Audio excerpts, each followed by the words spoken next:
Welcome to This Week in Money. I'm Jim Goddard. Today, Ross Clark from chartsandmarkets.com runs down the major markets. The stock markets took a breather after 9 weeks of strong growth. Crude is showing its seasonal weakness. Ross checks out gold and the U.S. and Canadian dollars. The legendary Larry Williams, publisher of I Really Trade, gives us his take on the markets for the year, his outlook for gold, interest rates, the U.S. and Canadian dollars, and the Chinese economy. Founder of the trendletter.com, Martin Straith, examines Canada's lack of job growth versus the U.S., where thousands of jobs are still being created. However, are those numbers believable? He says the U.S. government now owes $34 trillion, or just over $100,000 per citizen. We'll talk to Ross Clark right after this. Recyclico, making lithium-ion last forever. Recyclico's patented recycling process achieves up to 100% recovery of battery metals from lithium-ion batteries for electric vehicles, including cobalt, lithium, nickel, manganese, and aluminum. Recyclico Battery Materials Incorporated trades on the TSX Venture AMY, on the OTCQB AMYZF, and Frankfurt ID4. For more information, visit recyclico.com or phone us at 778-574-4444. Recyclico, making lithium-ion last forever. Welcome to This Week in Money, the source for market opinions. Here is Jim Goddard. My guest is Ross Clark from chartsandmarkets.com, where you'll find insightful market commentary and timely technical analysis. You can find him on X at Charts by Ross. Welcome back to This Week in Money. Always good to be with you, and we got the new year rolled in, and the markets are taking a bit of a breather. Yeah, kind of taking a break to start off the year?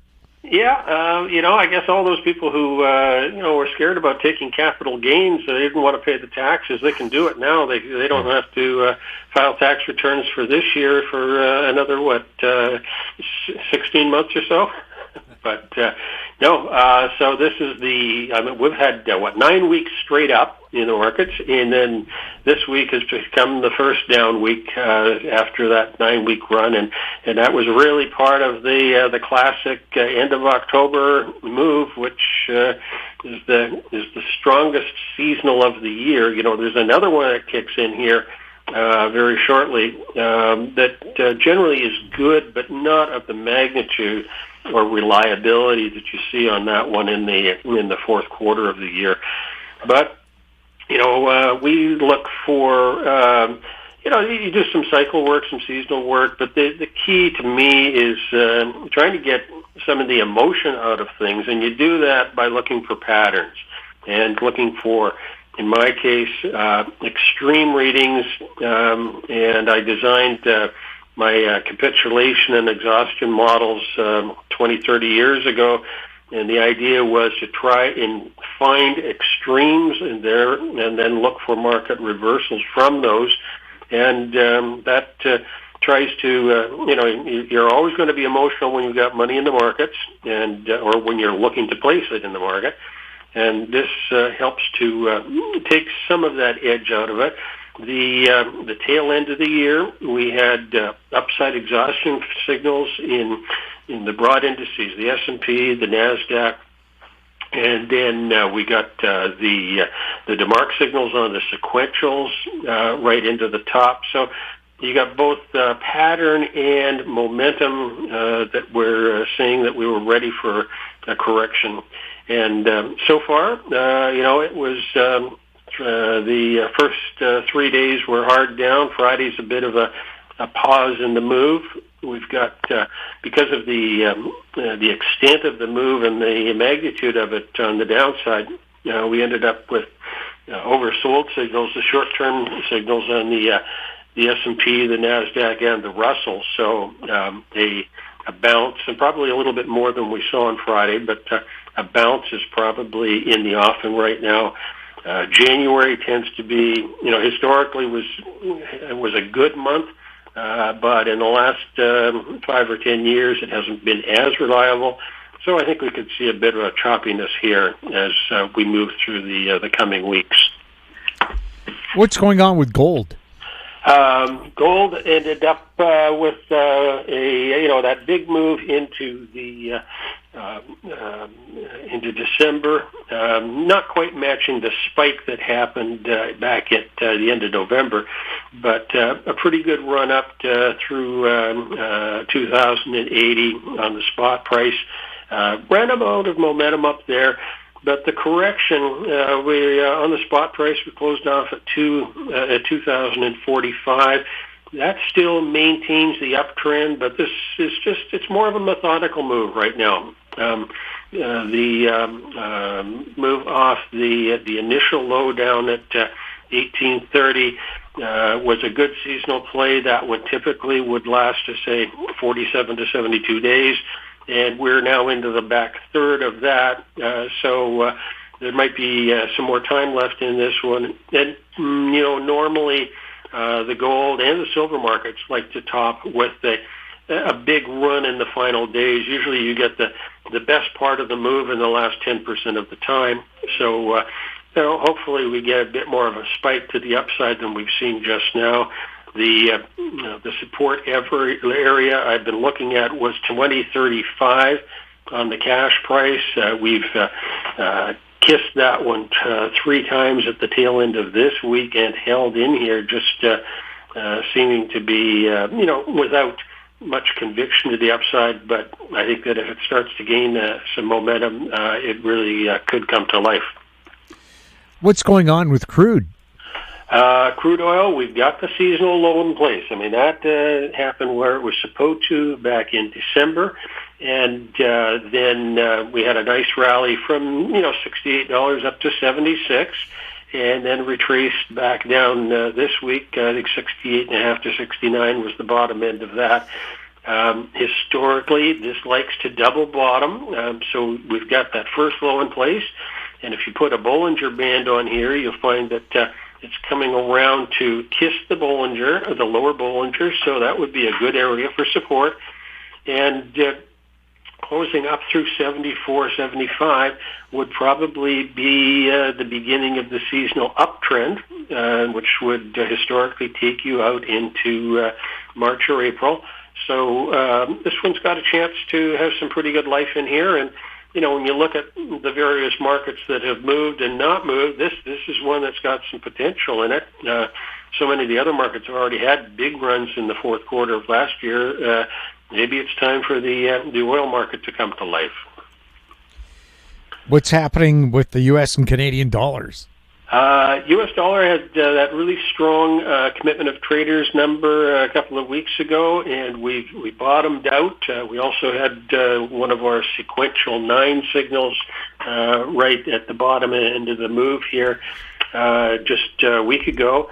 So you'd expect to see it bounce well. Historically, the bounce in the dollar index is up to the 20-week moving average, which is around 103.5. We're at 102 and change as of Friday's close. So I think there's still some upside momentum in this that's possible. But if it caps out at that 20-week average and starts to ease back down, that then would portend probably, some strength back in the precious metals. So let's hope that the dollar index doesn't have too much on the upside, that it's just a bit of a pause in the downtrend. And, this was up at 107-ish just a couple of months ago, so it was due for a pretty decent bounce. And say that bounce has probably got a little bit more left in it, up towards the 103.5 range. And then Canadian dollar has been stuck in its trading range. We take a look at how it's doing relative to commodities and oil. It's been holding in quite well, so there's no big signals from that perspective. The interest rate differential between Canadian and U.S. 5-year bonds is about minus 0.6%, and that's pretty much normal in here. It means that there's no strong bias to push the dollar higher or lower. So overall, we're stuck in a trading range of 72 to 75 We closed off the week at 74.84, so we're probably at the upper end of that range right now. Ross, thank you so much for the update. Good to be with you, Jim. My guest has been Ross Clark from chartsandmarkets.com. Find him on X at Charts by Ross. Coming up, Larry Williams next on This Week in Money. Always consult your investment professional before making any investment decision. Don't miss out. Stay informed. Receive the HowStreet.com weekly recap with thought-provoking podcasts, radio, and articles delivered to your inbox. Sign up for the HowStreet.com weekly recap on our homepage at HowStreet.com.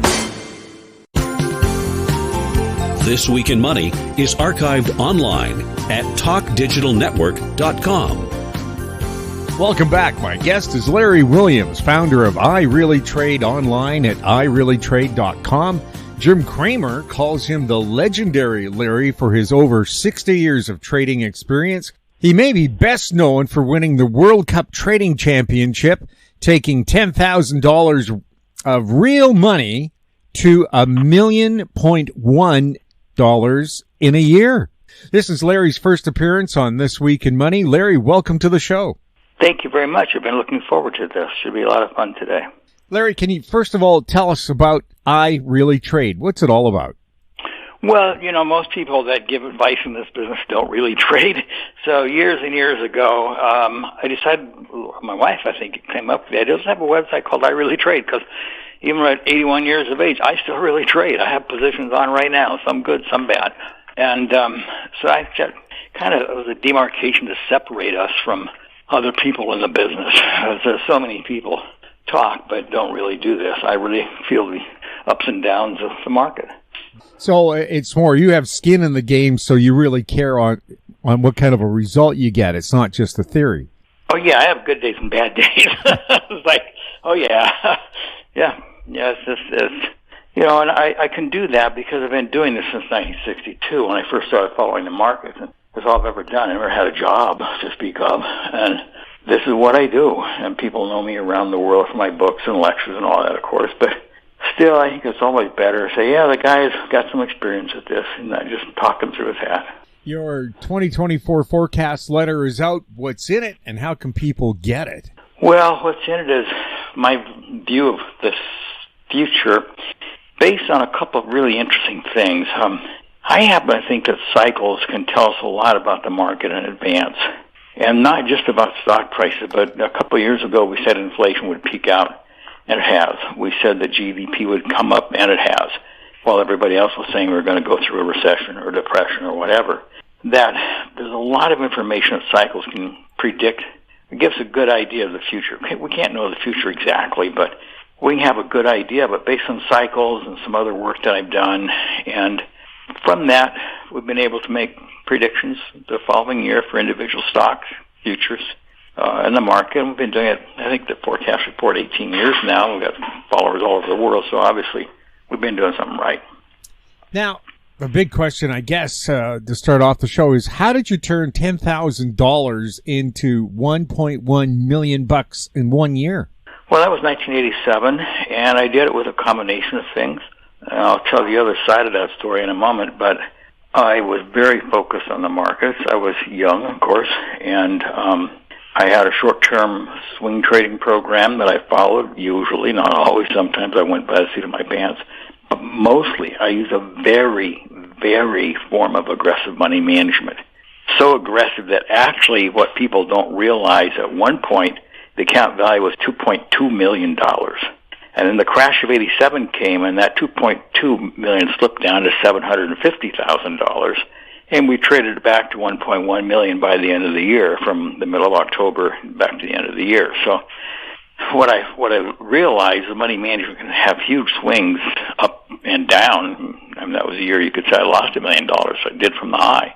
So the money management thing is really what extrapolated the gains. And almost every year, the people that win these championships are my students.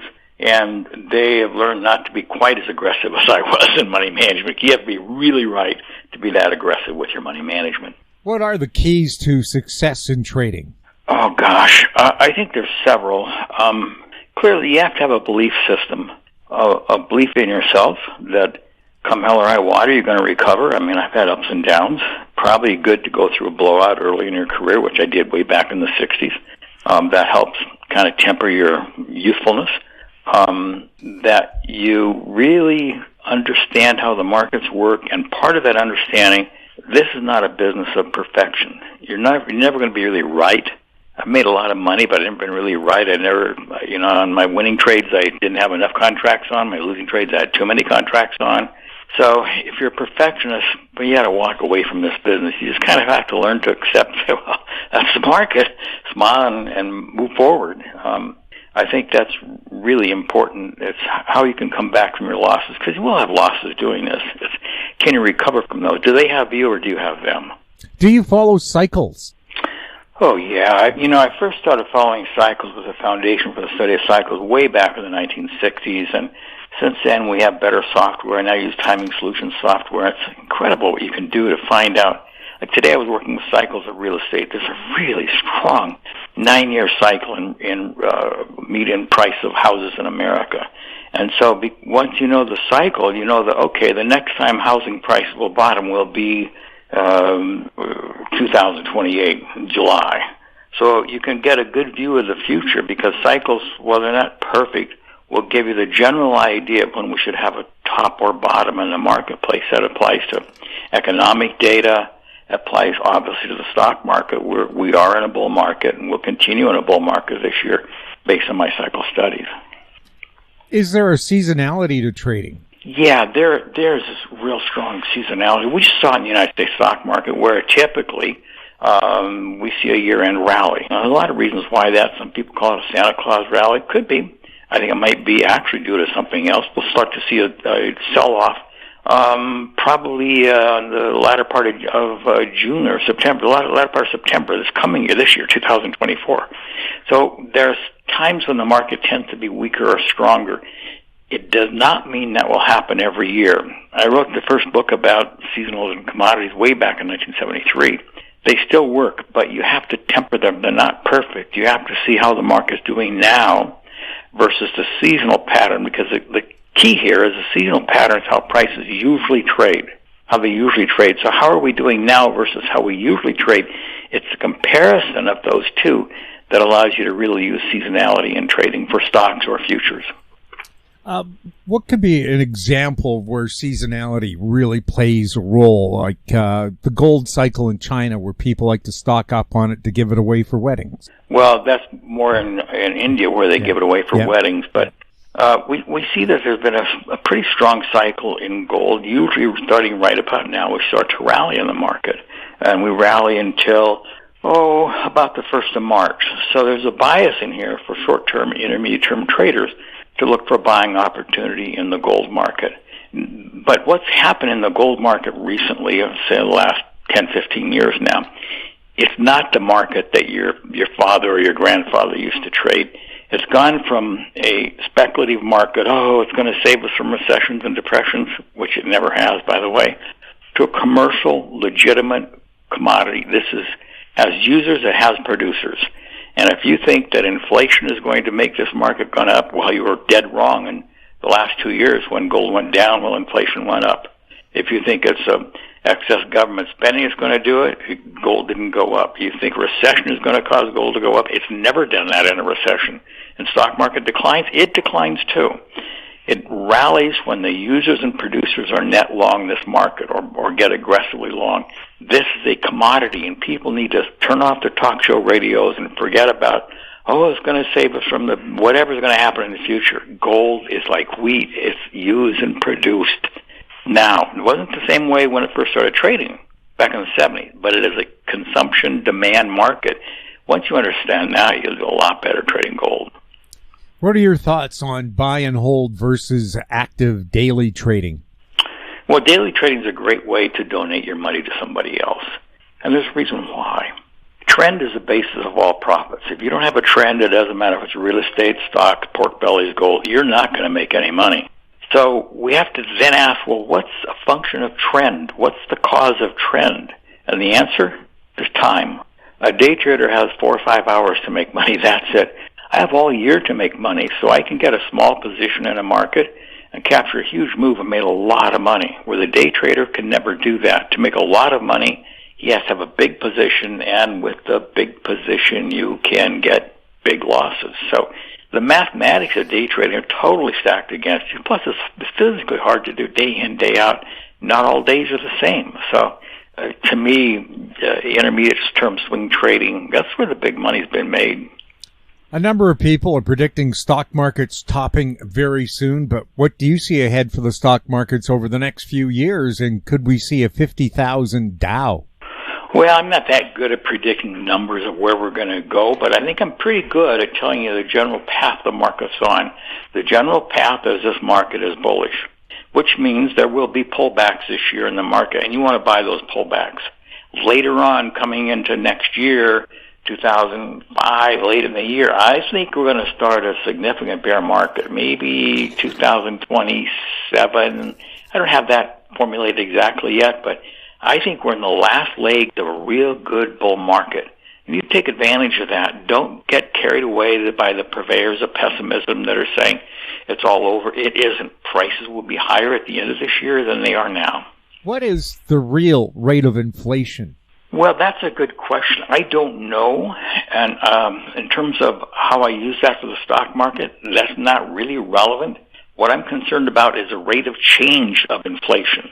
Because when the rate of change of inflation gets very high, stock prices have trouble. When the rate of change is low, stock prices rally. Now, currently, the rate of change has come down, as we predicted a couple of years ago. That's bullish for stocks. The actual rate of inflation, it's hard to say. It's probably 4% right now. But the best measure in terms of predicting stock prices is actually the rate of change of inflation. The market is very responsive to that. And that is in the area where typically in the past we've seen bull market moves. Most analysts are predicting interest rates will drop this year. Do you agree? Oh, I hope they don't drop. Because if you look at Fed funds versus the stock market, when Fed funds have gone high and they start to come down significantly, stocks decline. Now, this is the antithesis of what everybody is expecting, but everybody hasn't looked at the data. The data is really clear. And here's why. When interest rates are raised, what does that really do? It puts money into the economy. It's almost like an increase in money supply because people who have lent money out are getting a higher rate of return. They're getting more money in their pocket. They're going to spend that money. It's going to create profits for companies. When interest rates are high and start to come down, I just look at Fed funds versus stock prices. It's shocking when you see it. Like, why did other people notice this? So I think we'll get maybe one or two cuts, and I hope that's it, because if we have a precipitous cut, it means the Fed will be taking money out of the economy. The only way they can balance that is to increase money supply. So you want to watch if they increase money supply, at the same time they cut rates, well, then that's going to be okay for the economy. But if they don't do that, significant decrease in interest rates based on the past is incredibly bearish for stock prices. Do higher interest rates encourage people to save money because they finally get something for their deposits? Well, it probably does. I think the really big takeaway, though, is that higher interest rates mean more money in circulation. And people don't think of that. They think, it's going to be hard on the economy. It is, but also you have more money in the economy with high interest rates. And the other thing to really keep in mind, rates now are relatively low compared to, say, when Jimmy Carter was president. So it's one thing to have rates at 9-10%. It's another thing to have rates at 4 or 5%. So you can just kind of pencil out in your own business at what interest rate does it really hurt my business? Probably someplace above 8%. It's really hard to make a lot of money, and above 10%, it's really difficult. So as long as rates can stay in that 4, 5, 6% area, not as bearish as a lot of people think it is.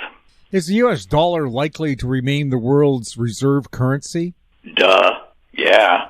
And look at all the books. Way back to the last 30 years, these books, The Death of the Dollar, Doomsday of the Dollar.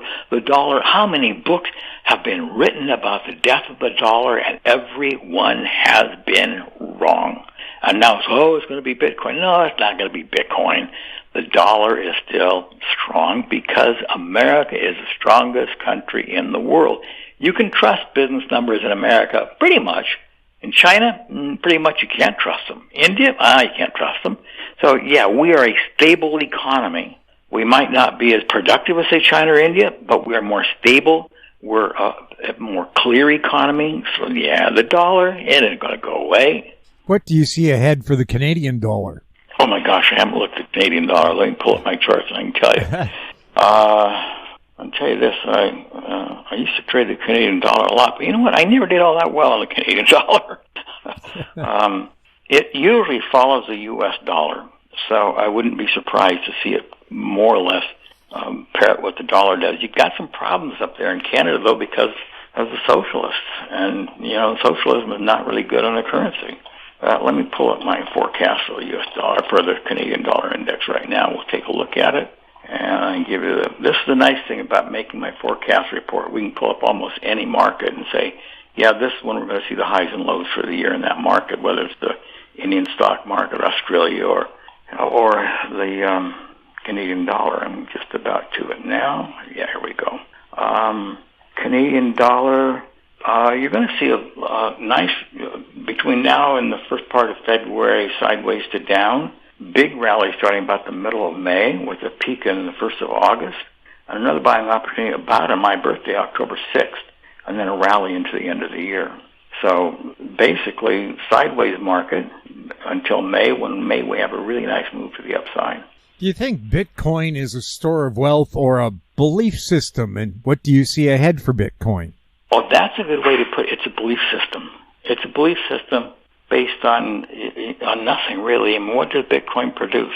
Can it grow? Can it expand like Costco or General Motors or Tesla? No, it's a figment of somebody's imagination. So it's a great trading vehicle. If you want to trade something, yeah, great, trade Bitcoin. But long term, look at all the scams, the cons, the frauds in this thing. Like, why even get involved with it? That type of problem. I was like, I'll let the young kids trade that. I like low-hanging fruit. Bitcoin is not a low-hanging fruit. When looking at commodities, how important is the Commitment of Traders report? Wow, the Commitment of Traders report is a be-all, end-all. If you want to understand what's going to happen in the futures market, I was the first person to write about the Commitment of Traders report way back in the 1970s. One of my mentors, Bill Meehan, had been a member of the Board of Trade and showed me that nobody knew about the Commitment Trade Report. We got it monthly, mailed out to us on a mimeograph sheet a month after it happened. And Bill said, doesn't matter. It's not timely. It's when these guys get substantially long, markets rally. When they're heavily short, they decline. It's not a timing mechanism. It's a setup for a trade. And that's very true now as well. Of course, I wrote the first book about COT report 10, 15 years ago. All that stuff's still valid. When the commercials are heavily long a market, it's going to rally. When they're heavily short, you're going to see a decline. So that gives you a perspective of what that market should do, which means then you have an inside informed bias as which way to trade that market. What do you see ahead for gold over the next few years? Gold's going to rally and decline in phase with the Commitment Trader report. Again, people, the gold bugs and some very strong political people think that it's all about the economics, and they don't like Joe Biden, or they're not going to like Donald Trump or whoever the president is. I don't think it has anything to do with that at all. Gold is cyclical. Gold is a commodity. It's users and producers, and that's what really drives the gold market. And people get off that track. They think that it's something else. If you look at what gold did in the crash of 1987, it went down. In the crash of 2008, it went down. In the pandemic crash of 2020, it went down. It's not going to protect you from Wall Street. That's one of the biggest wives' tales, and the gold community continues to regurgitate this falsehood. It's not right. Don't take my word for it. Look at your charts. Looking ahead, would you be a buyer of gold or gold stocks? Not a long-term buyer, no. I think starting late February, my cycles say we should start to rally up into a peak about April, May, and then we start to come back down again into an August 6th buy point, somewhere in that time period, and then we start to rally again. But in terms of long-term buy gold and hope it's going to protect me from whatever evils are out there in the world, no, I'd rather I'd rather be long stocks than I would be long gold. It's a long-term position. Could currencies be backed by $2,000 an ounce gold? I don't know why. There's not enough gold in the world to do that. What people don't understand, and it took me a long time. I used to be a gold aficionado, and I had a gold bug, but I certainly thought it was the be-all, end-all. And I finally realized the dollar, these currencies are not backed by gold. We have a fiat currency, and you have to totally change your thinking. You can't think about what has been written about gold and the dollar until you realize we have a fiat currency now. It's not gold backed. That means two things. Gold has a different driving force of it now because it's not representing a currency. And the dollar doesn't have a relationship to gold, not a tight relationship. So we're in a different world with the fiat currency. And there may be problems with the fiat currency depending on what the Fed does. But if you try to think of von Mises' view of gold and the currencies, you're going to be totally lost. You're going to miss everything. Do cycles provide insight into where crude will be over the next few years? Oh, yeah. Crude oil, it's a heavy consumption market. There's been strong, typically, around the first of the year, crude oil rallies. Not every year, of course, but it certainly is the way you want to bet it. So there are strong cyclical analysis, and people can see that if they want to get my 2024 forecast report, just go to ireallytrade.com, look for reports, and the forecast reports there. Crude oil has been a really strong cyclical market and a strong seasonal market as well. Is what looks like a war on farmers likely to affect agricultural commodities going forward? Farmers have a real problem. I grew up in Montana, ran for the United States Senate there, and one thing I really got clear in talking with ranchers and farmers, it's a bad business in that you can't say, I want X dollars for my bushel of wheat. You go to the marketplace, and the market says, we're going to give you Y dollars for your bushel of wheat. If I'm selling a book or a newspaper or a piece of software, I can say, this is what I want for it. Yeah, it doesn't work that way in the agricultural business. We don't have parity. And until we get parity, agriculture is going to always have that problem. So the thing that you have to keep in mind about futures is that futures are boom and bust. They cycle from low prices to high prices, low prices to high prices, whereas stocks have upward drift. They gradually get better, but there's no boom and bust of commodities because we have an oversupply. And people say, well, I'm not going to eat beef, I'm going to eat chicken, I'm going to eat pork, or I'm going to be a vegetarian, eat tofu, whatever, because the prices are high. Then they come down and say, oh, tofu's too expensive, now I'm going to start to eat beef again. So commodity prices are boom, bust, boom, bust. Commodities are different than stocks. If you don't understand that, you're going to be lost trying to figure out. Years ago, Jimmy Rogers thought there'd be a huge bull market in commodities because more people, etc. We never had it. Why? Because that's not the nature of commodities. Their commodities are boom bust. Does it look like symbol LIT, the Global X Lithium and Battery Tech ETF, has bottomed? Yeah, it looks like it has. The question, of course, is how long is this going to continue? And let me pull up some data on that for us. Let's see where I have that. It's going to have a rally this year, I think, a pretty decent rally. A long-term rally, though, I think you need to keep in mind it's going to be a trading range affair, and we'll see a little weakness later in the year. Are China's economic troubles likely to affect markets this year? Well, they're going to affect their markets. The problem that China has is they're an energy-dependent country, as is Japan. So the price of crude oil really lays heavily on what happens in China. My books are all in Chinese. I was lecturing there 20 or 30 years ago. I first went to China in 1980, so I really watched the country grow. And it's changed radically from when I first went there to being a modern country now. But they still have problems. They built too much. They have too much debt. Will it be a great place to invest? Very selectively. But to just buy the Shanghai index, I wouldn't want to do that. We keep hearing markets are controlled. If true, are you trading the manipulation? That's a loser's lament. Oh, the market's controlled. I'm not making money. Look, I have friends that are billionaires, multi-billionaire guys that trade the market. They call me up and say, what's the market doing today? if there was this great manipulation, I've had bankers from Switzerland call me up. What do you think of gold? I was going to ask them what was going on with gold, right? I would say, well, no, they want to pay me to find out what I think of gold.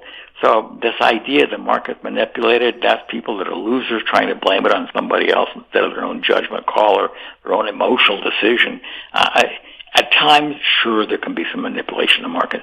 Does it happen day in, day out, year in and year out? I don't think so. No way. I guess it's like golfers who blame the equipment and not the fact that they're just lousy golfers. Yeah, it's so easy to blame something or someone else, or it's, the weather outside or my gloves or the grass today was slippery or whatever. That's just a natural human emotion. And to be a good trader, you have to get rid of the natural emotions that we have.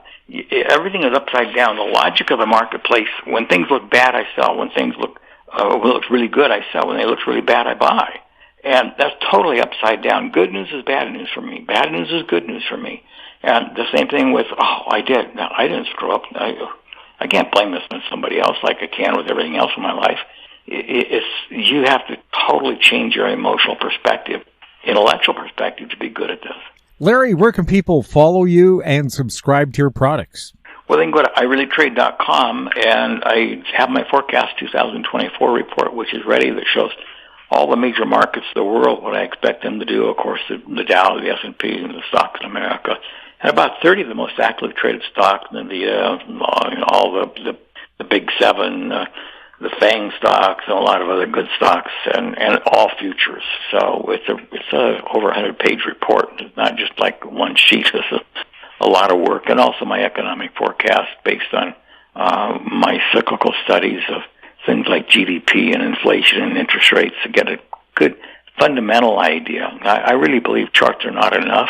You have to have a reason for charts, and the reason really is fundamentals. Fundamentals drive the markets. Charts just show where they went. Larry, thank you so much for being on This Week in Money. My pleasure. Look forward to it. Good luck trading to everybody. My guest has been Larry Williams, founder of I Really Trade, online at ireallytrade.com. He was speaking to us from the U.S. Virgin Islands. Coming up, Martin Straith, next on This Week in Money. Recyclico, making lithium-ion last forever. Recyclico's patented recycling process achieves up to 100% recovery of battery metals from lithium-ion batteries for electric vehicles, including cobalt, lithium, nickel, manganese, and aluminum. Recyclico Battery Materials Incorporated trades on the TSX Venture AMY, on the OTCQB AMYZF, and Frankfurt ID4. For more information, visit recyclico.com or phone us at 778-574-4444. Recyclico, making lithium-ion last forever.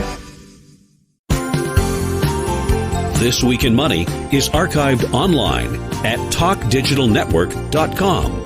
Welcome back. My guest is Martin Straith, founder of Trend News online at thetrendletter.com. He's speaking to us from Coquitlam, BC, which is just east of Vancouver. Welcome back to the show, Martin. Oh, well, thank you, Jim. And hey, let me wish you and all your listeners a very happy and healthy and prosperous New Year.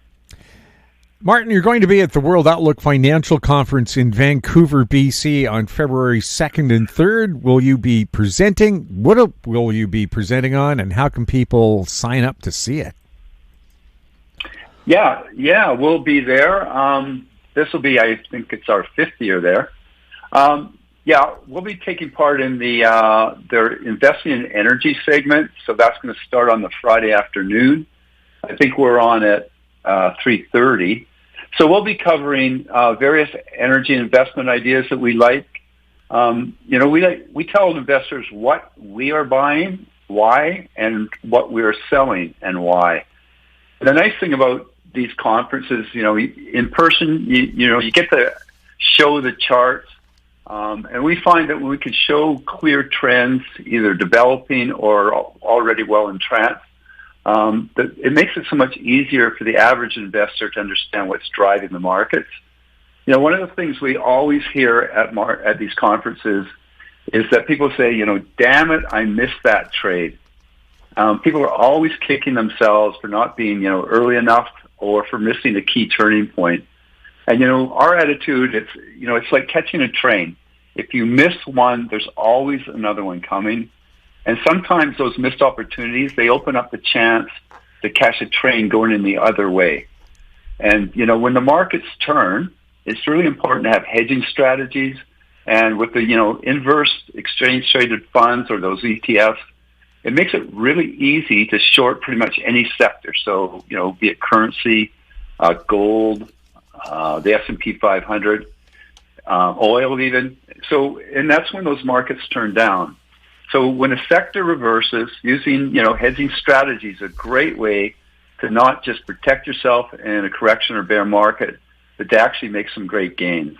So the presentation will be primarily about energy plays, but, if people come visit our booth, we'll be delighted to discuss all these different sectors, commodities, and the equities, because it's all connected. And that's what we do. We connect the dots. So hopefully many of your listeners are going to be able to attend, come to our presentation, come visit us at our booth. We're also going to be doing a draw for the drone. All the proceeds there are going to go to the Heads Up Guys for Men. I met the founder there a few weeks ago. He's UBC professor, Dr. John Ogrodzinchuk. He's a psychiatrist, and he started this organization back in 2015 when he really realized in that practice that there's a real lack of services for men. And so now he's got, on that website, he's had over 1 million visitors. It's funded totally by donations. So obviously they need the donations. One thing that I found really interesting, he mentioned that the two biggest issues for older men is loneliness and missing a sense of purpose. And so, any of your listeners, if that sounds like you or somebody go to the site, headsupguys.org. There's a ton of information there. They've got some different tests, online tests you can do to help you kind of assess where you are. So it's a great, it's just a great charity to support. And I think, at the conference, it really fits kind of the age group. So drop on by, donate, like I say, join, put into the raffle, and, maybe you'll win a drone and you'll be helping out a really good cause. And by the way, so Annabelle, she's the event coordinator there. I was just talking to her yesterday. She did say there's still some tickets still available. Go to the website, mikesmoneytalks.ca, and you can get all the information there.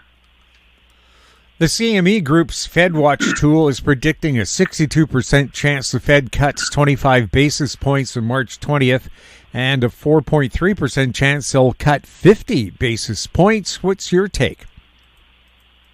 Yeah.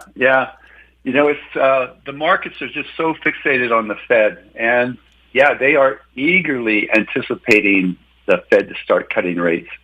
It's really interesting. Just today, we just got a bunch of jobs data. So in Canada, huge miss. They said there was only 100 jobs created in December in the whole country, which sounds quite bizarre. But that was, and they were expecting 15,000 jobs. So a bit of a miss there. And then in the U.S., they had the opposite. They had a big gain of 215 or 16,000, and they were only expecting 160,000. I got to say, Jim, these government stats are so unreliable, and they revise them after the fact. So last month, the U.S. revised their job gains by almost 45%. Yet nobody reports it, because it's old news. But anyways, either way, that's the data we're given, and that's what we got to work with. And so with these job gains in the U.S. reportedly much higher than expected, and the wages much higher, the market reacted really quickly this morning. And so they were expecting now the Fed would have to hold off cuts. And then we get 2 hours later, we've got the ISM service data came out, and that showed real weakness. And so now the market's immediately pivoted, and now they're expecting, the Fed's rates are back on. We saw the U.S. dollar drop like an anvil. The stocks just spiked. And this was all within 2 hours. So as we sit here now, just before closing, it's all leveled off. I'm just looking now. It's just down a couple of points here. So the market's down a little slightly. what a wild day. And it just shows how hyped up these markets are these days. Every little data point fuels these investors. And just what we saw today, good news was seen as bad news.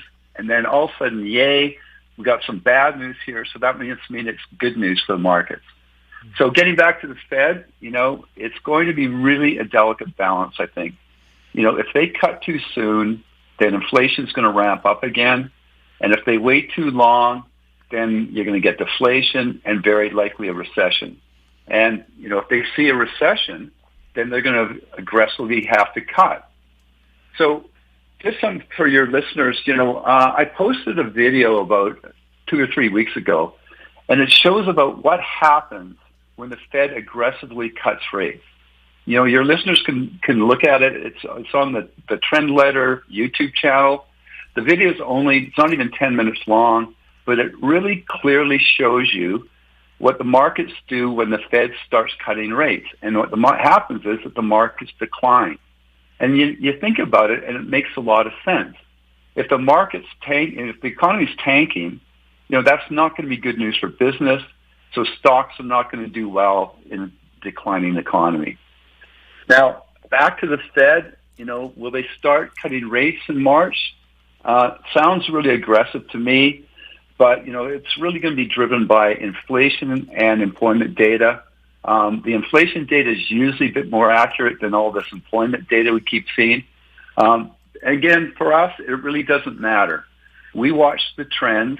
We have strategies if the market's going to continue to rise, and we have hedging strategies if the market's going to fall into a correction. So we watch the trends, and when we see a change, we alert our subscribers. Larry Williams, in the interview just before this one, said when interest rates are relatively high, it's actually good for the economy because it puts more money out there. And it also encourages people to save instead of spending money that's losing its value every day. Well, yeah, you think about it. I mean, if interest rates are slowly rising, not like what we just had where the Fed was, panicking because they overshot to the low side and then they overshoot to the up. But back in the day when things were more normal, that's a good sign. If the economy is growing, then interest rates are rising. You got slowly increasing inflation. It all makes sense.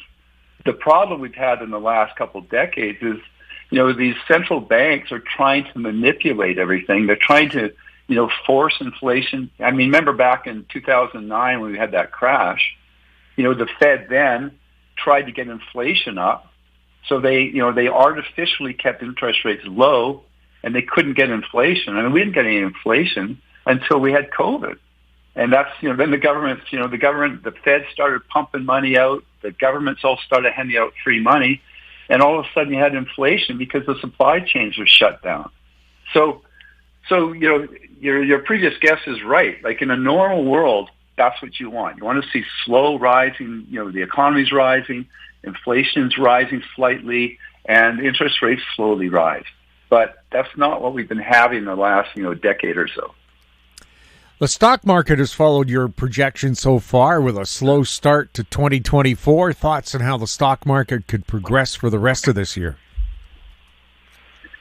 Well, yeah, in 2023, we look at seasonality. It's just one of the things we look at, and it's just one of the metrics you can use.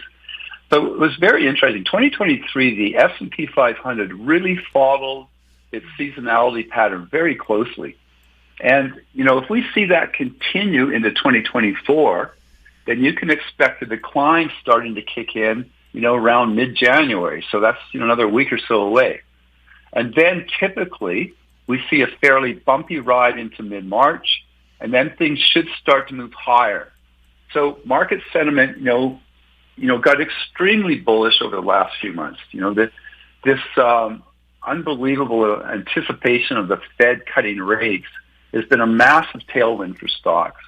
And that's what we typically see. When you have this anticipation that the rates are not going to go up anymore, that excites the markets. But as we just discussed, when we showed in our video, it's when the Fed actually starts cutting rates, that's when the stock market typically tanks. So, A Fed rate cut suggests that the economy is in trouble. And again, businesses do not do well in a declining economy.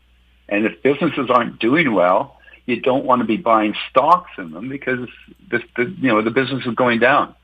So maybe the Fed can somehow manage to cut rates just enough to stave off a recession, and perhaps even directing the economy to a soft landing. But I got to tell you, the Fed's record of being able to manage the economy, doing the right thing at the right time, both in up and down markets, is horrible. And so it makes me really skeptical that they could pull that off. But hey, anything's possible. It would be great if they could do it, but I'm not holding my breath. So for the markets, long term, I'm quite bullish equities, but I do think in the short and mid term, we got some concerns. Very short term, like I said, we're entering that seasonally weak period for equities, where we get, somewhere around the middle of January, we expect to see an impending, spike in volatility, and that tends to have the potential to really rattle the markets. But if that happens, we do expect that would be more of a buying opportunity. The big risk here is what we just chatted about. If the Fed starts cutting rates, that suggests that they think a recession is coming, and a recession is not good for stocks. But longer term, one of the things we got this year, this is an election year. Election years, the incumbents, they love to hand out all kinds of goodies for voters. The millennials are the big group, the big voter group that all these parties are going to go after. So you can expect a lot of freebies from the Biden administration, a lot of good stuff for the millennials. And that will give them optimism. That will give them more money, and that will be good for the economy. It's the theory. And overall, long term, provided we don't see another black swan event, so we've got China invading Taiwan or an escalation of the Middle East war, I think the markets could do really well this year. Over the past couple of months on This Week in Money, you've called for gold to break above $2,070 an ounce and ultimately break through that very strong resistance point of $23.20 an ounce. Gold did briefly set a closing high of $2,093 in late December. What do you see ahead for gold? Yeah, well, that 27 resistance level, or 2070, resistance level, that's been a target of ours for months. And gold is now in a really strong seasonal position. Typically, it runs into late February, where it usually pauses. Then we typically will see, frequently we'll see gold, pick up steam again in March and run higher right into, late spring. Now, one of the key factors for gold is that you got U.S., Canada, and most of the developing world, they're running on unsustainable, debts. And the result of those debts and the cost of servicing those debts, that diminishes the purchasing power of each of those currencies. So we also expect that the central banks will soon want to be getting back to be much more dovish, so lowering interest rates. Lower interest rates are very positive for gold. Gold doesn't pay a dividend.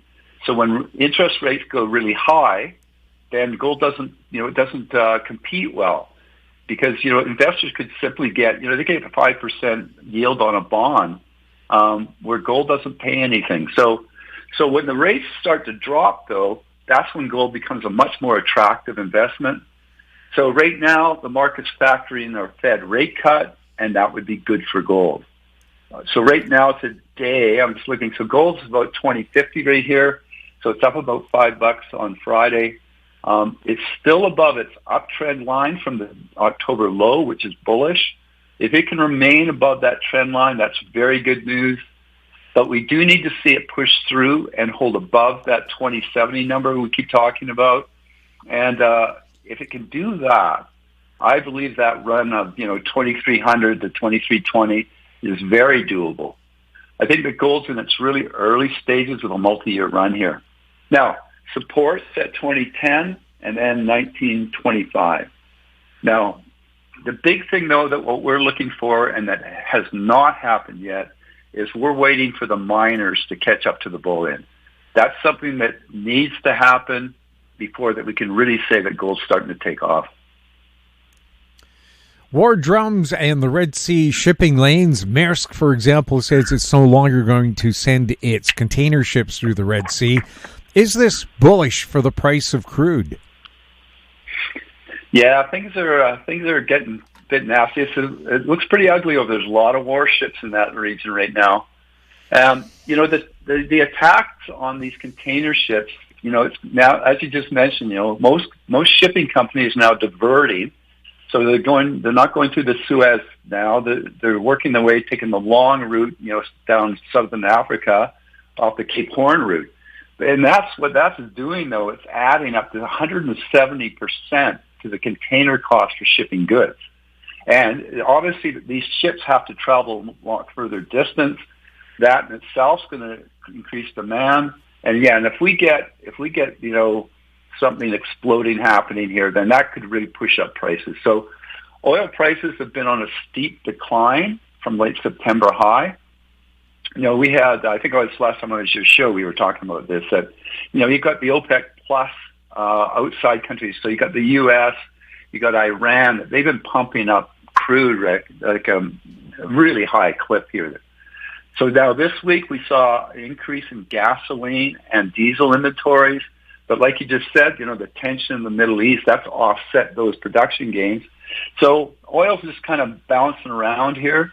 But it broke above its downtrend line in late December, and it's still above that, so that's bullish. And based on seasonality, oil typically bottoms through, January, and then has a very strong February. Then it typically pauses, into early March. And then it's usually quite strong into late June. So, we should be seeing a bottoming pattern here. We did actually put out a buy signal on gold recently, oil. So, yeah, I think that this is, if somebody doesn't have a position at all, this might be a time to take a look. One of the things we just used is the USO, which is basically like an ETF for oil. So it's more of a direct play on oil. So, now, certainly with all that going on in the Middle East, the seasonal pattern certainly could get blown out of the water, so to speak. So oil could certainly spike. But today it's up about $1.70, again, on those Red Sea tensions. It's up about 73.85 right now. Key support sitting at that triple bottom we saw back in March and June, so around $66. Near-term resistance is 75.70. So we're at 73.85 now, so about a couple of bucks higher. And then we got that triple top at $78. We saw that in November. So if we can see oil breaking, it's broken through its downtrend line, and if it can break through 78 and hold above that level, I can see that extending this rally well into March and then ultimately into June. Our target high in this kind of time frame would be about $80 to the $85 range. Now, longer term, we've got the demand issue. We keep talking about this. India and these other emerging countries, they're growing, they're expanding. I mean, they don't even have electricity in parts of their country, so they need more energy. They are going to ramp up demand. They see everybody that has in the West that has refrigerators and has electricity, has all these cool things. They want stuff too. And we've also got China. It's struggled, but its economy is starting to show signs of improvement. So that's also going to boost demand. And then again, you switch to the supply side. We've got this lack of investment. Capital expenditures are down 30, 40 years lows. Rig counts are continuing to decline. And, the reason is you've got the COP28 group, you've got governments globally, they do not like fossil fuels. So they've increased the windfall taxes, they've increased regulations, they don't allow any new permitting. So, you just combine that, you've got an increase in demand, you've got global concerted efforts to stop supply. That's going to result in a huge supply problem over the next few years. So, we're looking for $100 oil over the next year, and likely 150 and higher over the next few years. What do you see ahead for the U.S. and Canadian dollars? Well, I see this all the time. Currencies, it's really all about the U.S. dollar. If the U.S. dollar is strong, then that negatively will affect the other currencies. It will also negatively affect commodities, equities, and precious metals. And then when the U.S. dollar is weak, all those other things rally. So it's really interesting, what happened today. Again, we were talking earlier about, the U.S. jobs and wage data came out early and it was, much stronger. So the U.S. dollar spiked, the stock market went down, everything else went down because everybody assumed now the Fed's going to have to hold off cutting rates. And then, again, we got those ISM numbers. All of a sudden, everything turned around. All of a sudden, it's weaker. That means that the U.S. dollar is dropping, and that means that the market goes up. It's just crazy. But the logic here that we've been watching is, the bad news is good. Good news, good news is bad. So the bad news is good meant that the Fed might cut again in March. The markets were obviously believe that the ISM data is much more reliable than the government data. So since late October, the U.S. dollar has been in a deep decline until late December. Now, that October time frame was key turning point for many sectors. We saw bond yields down. We saw other currencies up. We saw stocks up. And we saw gold up. So it's important for investors to understand that all of these sectors are connected. So one point that I find really interesting, the U.S. dollar's been declining since that October time frame, and it's primarily because the U.S. yields have declined. So, the U.S. two-year yield dropped down to, it's 4.32% today. But the yields in the most other countries are even lower. In the UK, it's 4.16. Canada is 3.99. Germany is 2.55, and Japan is 0.19%.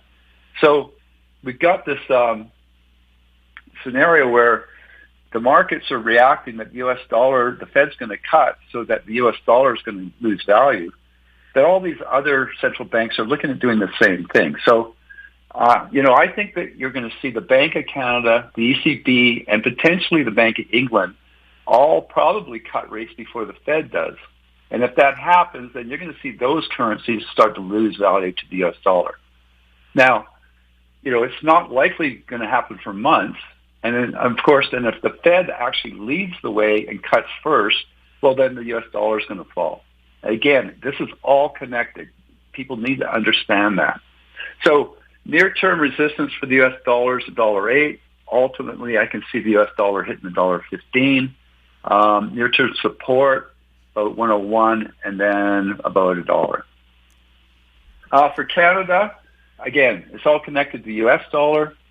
This week, the Canadian was quite weak. We had poor factory numbers. Today, again, was really interesting. We had the very poor data from Canada with only 100 new jobs. Typically, you would have thought, well, that would have pushed the Canadian dollar lower. But, oh, no. We had the weak ISM data coming out of the U.S., and so that made expectations again that the U.S. would cut sooner, and then that strengthened the Canadian dollar. So, again, this is all connected. As I mentioned earlier, we expect the Bank of Canada will probably cut before the Fed does, which would, that would hit the Canadian dollar versus the U.S. dollar. So the Canadian is trading today at about 75.15. Resistance is about 75.80. Near-term supports at 73.25. But, I got to say, longer term, I think the Canadian dollar is going to drop below 70 cents in the next year. What do you see ahead for the euro and yen? Well, the euro is a near perfect inverse relationship to the U.S. dollar. So the data today, we saw inflation in the eurozone jumped from 2.4% up to 2.9%. So that was a bit of a surprise. So that had traders now expecting that the ECB would have to hold off cutting rates in March, where a lot of people were expecting them to actually cut rates. So many economists are now forecasting the ECB will cut rates in April. But again, that may have to change. I think this stuff's all going to drag out longer than most people think. It will really depend on which central bank cuts first. If the ECB cuts before the Fed, then the euro is going to drop. if the Fed leads the way and cuts first, then the euro is going to rise.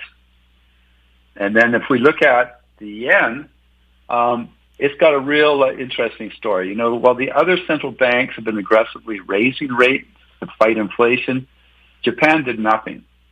You know, the U.S. Fed rate is 5.5%, Canada's 5%. I mean, Japan's central bank rate is still at minus 0.1%. So capital has fled the Japanese yen because they've been seeking higher yields elsewhere. But for months, you know, people have been waiting for the Bank of Japan to intervene. And there's been all this, you know, people jumping into the market expecting, well, this will be the time. And this has been going on for about 4 or 5 months now. And all that time they've been waiting for the Bank of Japan to give it a boost, but they've been frustrated every single time because the Bank of Japan has just left the rate the same. But since mid-November, we've seen the yen rising, and that's because more and more rumors and expectation the Bank of Japan is finally going to raise rates. But again, with the expectation that the Fed will cut rates soon, that also boosted the yen. But this week, the yen was falling again. Started the year, it's down 2% already. And the main reason is the traders were giving up hope on the Bank of Japan that they would raise rates. And now they're reassessing that the Fed's actually going to cut as soon as they had hoped. So in the big picture, you know, with all these currencies, Jim, I see that the U.S. dollar is still the least ugly currency. I see that the Europe and in Japan, their economies are in worse shape than the U.S. So ultimately, I think the U.S. dollar is just going to remain stronger for the next couple of years. You posted a very telling chart on X this week showing the U.S. debt level has surpassed $34 trillion. That's a number that's, I think, unimaginable or, you know, even comprehensible, you know, for a person or... Anyway, that equates to over $100,000 per person in the U.S. Is the U.S. government ever going to stop spending more than they take in? Yeah, you know, it's almost laughable if it wasn't so frightening. You know, it's absolutely staggering how much the U.S. government has spent over the last few years, especially since COVID.